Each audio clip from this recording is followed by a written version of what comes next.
Bienvenidos al cuarto capítulo de esta semana de perspectivas para 2021, en la que contamos cada día con un destacado miembro del equipo de inversiones de Fidelity durante 5 minutos.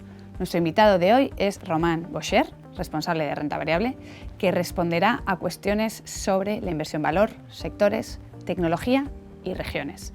5 minutos para 4 preguntas sobre 2021. Comenzamos.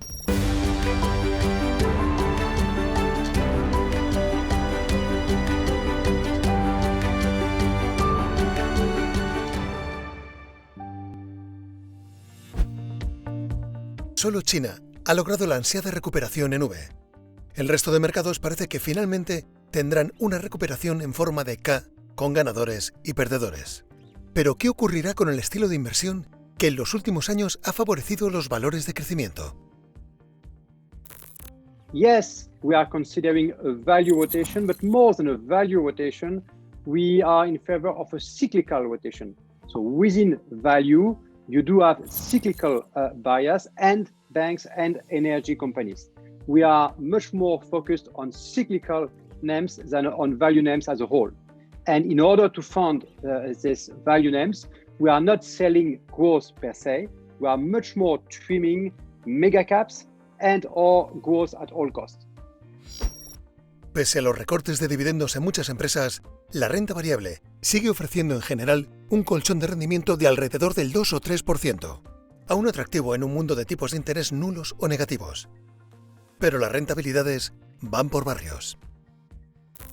This year and next are quite unique because instead of talking about a V-shaped recovery, we are talking about a K-shaped recovery, which means that within each sectors, you do have winners and losers.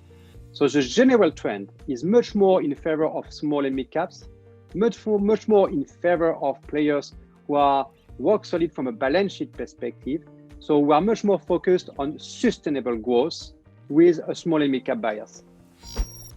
La tecnología es otra de las grandes protagonistas de la crisis, con numerosas empresas del sector logrando rentabilidades históricas. Pero también algunas valoraciones que parecen alejadas de la realidad. Tech, now is much more than a sector. Tech is something you can see everywhere. Tech is in autos, tech is in energy companies, tech is in banks, so tech is everywhere. So our general trend is to be in favor of tech, but of course, not tech at all costs.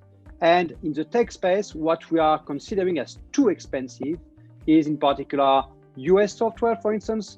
The GAFA story has a tendency to be too expensive. But in the tech space, we are very keen to keep an exposure to IT services, European softwares, or the cyclical part of the tech space. El análisis regional es también fundamental. China ha conseguido recuperarse rápidamente, mientras que Europa y Estados Unidos siguen en recesión. En anteriores crisis, las exportaciones asiáticas sufrieron por la disminución del comercio mundial, pero no esta vez. We do consider that the right way to invest in equities is to be outcome-oriented. And depending on which outcome you have in mind, you are not buying the same region. If you are growth-oriented, you tend to consider Asia as the best place to be. If you are income-oriented, Europe is definitely the place to be. If you are obsessed with liquidity, US is remaining the place to be. And if you are looking for a protection in case of a new black swan, perhaps that Japanese equities are also a good place to be. And on top of, if you are like us convinced that we are starting to contemplate a cyclical recovery, places like Japan or Germany can offer a lot of opportunities.